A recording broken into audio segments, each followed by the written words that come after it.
Do girls have rosters? 100%. How does the girl roster work? So girls have probably about 4 or 5 guys on their phone that they make them think that like they're the only one.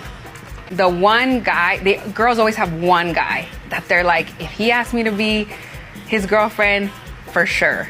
And then they've got like a couple other ones that, yeah, like, they're fun. Like, oh yeah, he's really fun. Like we have a lot of fun. So it's like 1 or 2 that they have really a fun time with. And then they've got probably 2 or 3, because depends on how pretty the girl is, that they just use.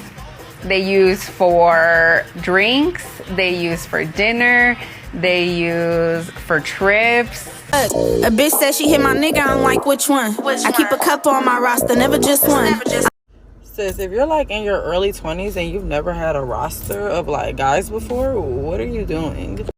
Ladies, if you're single and you live in an urban area and you don't have multiple men on your roster, you need to start, because let me tell you, if you're talking to one guy, there is a 98% chance that he will disappoint you. If you're single, I 10 out of 10 recommend running a roster or simply dating around. And I know you're gonna be like, oh my God, I don't get it. I don't know how. I'm not a whore. And the thing is like, you don't have to be a whore to date around. I think it's important to date multiple people because you find out what exactly you're looking for. This is how most girls' rosters are. The first guy on her roster is going to be Mr. Validation, the one that gives her all the attention. She just can't figure out for the life of her why she doesn't like him, but she does like the attention. And whenever they go on dates, if she entertains it enough, it just feels awkward. She hits up her girls and she tries to find an excuse to leave and get out of the situation. He's not ugly. I mean, she's into him for a reason, but it just doesn't go anywhere past that point.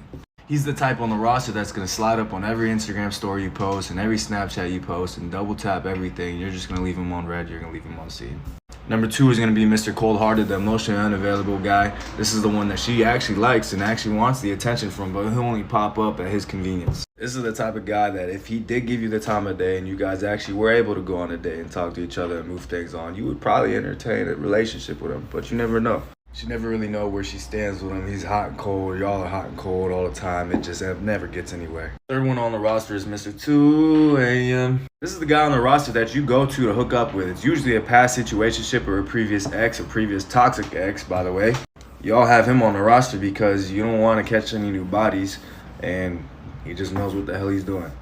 Thing is, you get confused when he starts laying it down good that you love him, but you remember why you ended things in the first place. And so y'all just go back and forth all the time getting arguments, but he's still on the roster and he stays on the roster until you find a new man. Today I wanted to talk about exactly how body game changed, my life, and it changed my perspective on everything.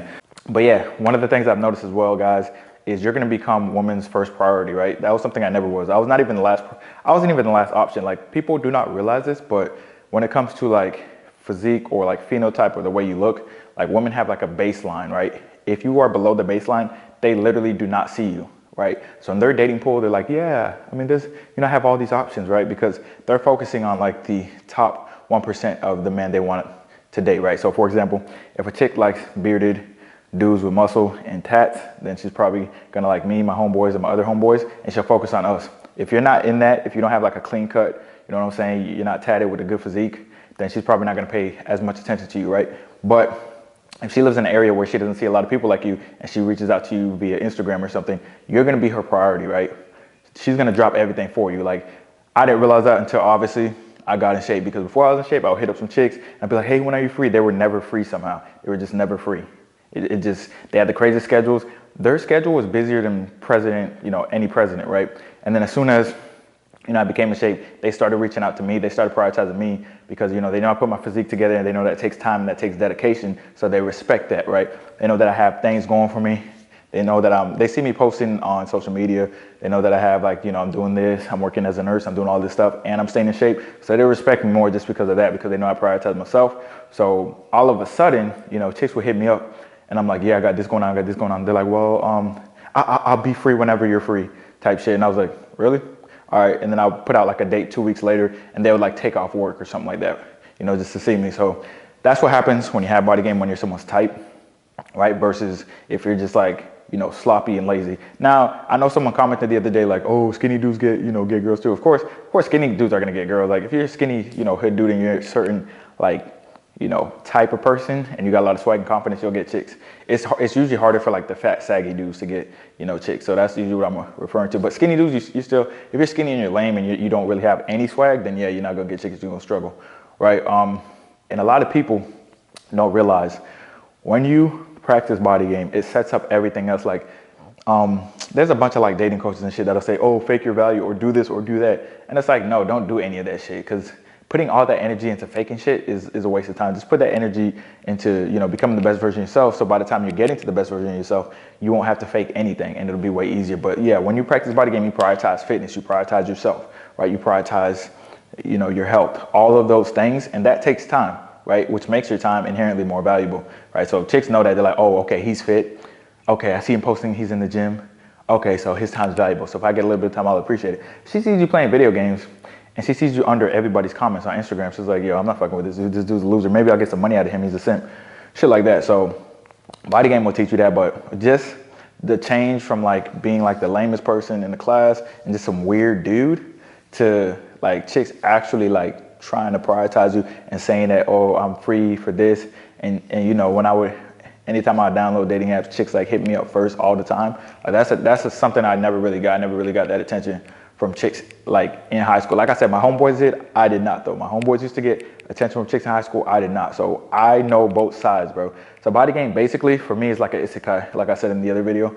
But for me, it's like an isekai because for some people it's like solo leveling, like they get some chicks and then they you know get better and better chicks over time. But for me, it's literally isekai because I was this one dude. You know, at 18 and 19, well, through high school, 14 to 18, I was this one dude who was just so lame that nobody even knew I existed until the teacher called on me to answer a question that she wasn't sure about, right? Because I was a nerd. And then to being somebody that like chicks are hitting up and like, oh my God, come over, or I want to, you know, yo, I got some crazy messages, yo. I got a lot of crazy stories, but just from being that lame dude to a dude where chicks are like, I just want you to come over and beep, beep, beep, fuck me, beep, beep, you know, shit like that. They say shit like that all the time. So going from that to that, it's just surprising that, you know, the common denominator or the thing that got me there, the bridge that got me there was working on my physique and working on my mindset and, you know, working on my look, right? Just making sure that I look presentable and I look how I want to look type shit, you know what I mean? Like I have pride in myself, you know what I mean? So just working on that it's been a huge surprise to me personally. But anyways. Like, comment, subscribe, and I'll see you in the next one.